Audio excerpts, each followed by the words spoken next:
হত্যাযজ্ঞ আর মানব না। গতকাল জবাব দেওয়ার জন্য দেখেছেন না, একজন মুরব্বী তিনি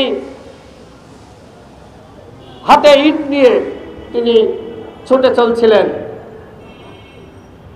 সেখানে বিজিবি ঠেকিয়েছে।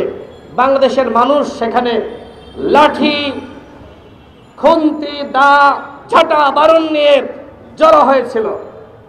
ভারতকে বুঝতে হবে, চুদুর বুদুর করে বাংলাদেশের জনগণকে আর ভয় দেখানো যাবে না। তৈরি করেছিল, তোমাদের স্ত্রী হাসিনাকে তোমরা নিয়ে গেছো, এখন সুখে থাকো, ভালো থাকো, সেই দোয়া করি। বাংলাদেশকে নিয়ে আর ফাইজলামি কইরো না, এই ফাইজলামি আমরা আর মানবো না।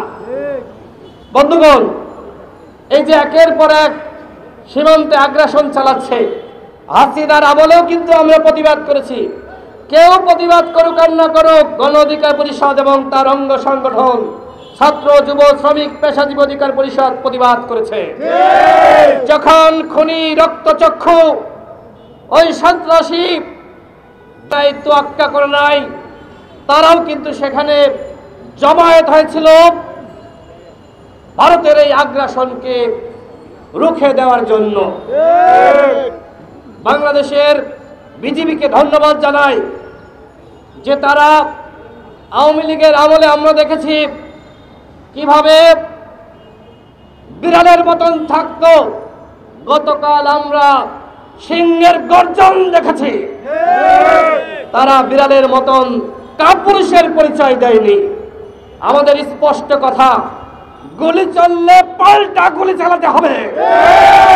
আমার দেশের একজন নাগরিককে হত্যা করলে পাল্টা প্রতিশোধ দিতে হবে।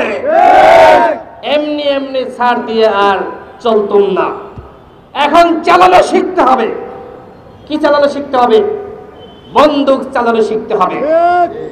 বিজিবিকে বলবো,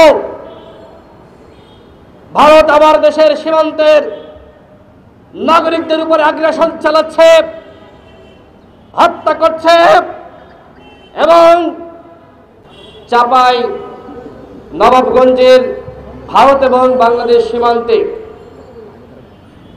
সেখানে ভারতীয় নাগরিকরা বাংলাদেশের সীমান্তের মধ্যে প্রবেশ করে তারা বাংলাদেশের গাছ কর্তন করেছে এবং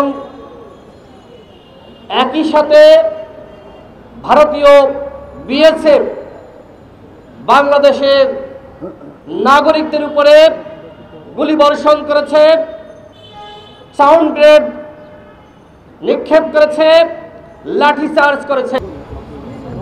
গণ অধিকার পরিষদ ঢাকা মহানগর দক্ষিণ কর্তৃক আয়োজিত আজকের এই বিক্ষোভ সমাবেশের সম্মানিত সভাপতি এবং অন্যান্য সম্মানিত অতিথি,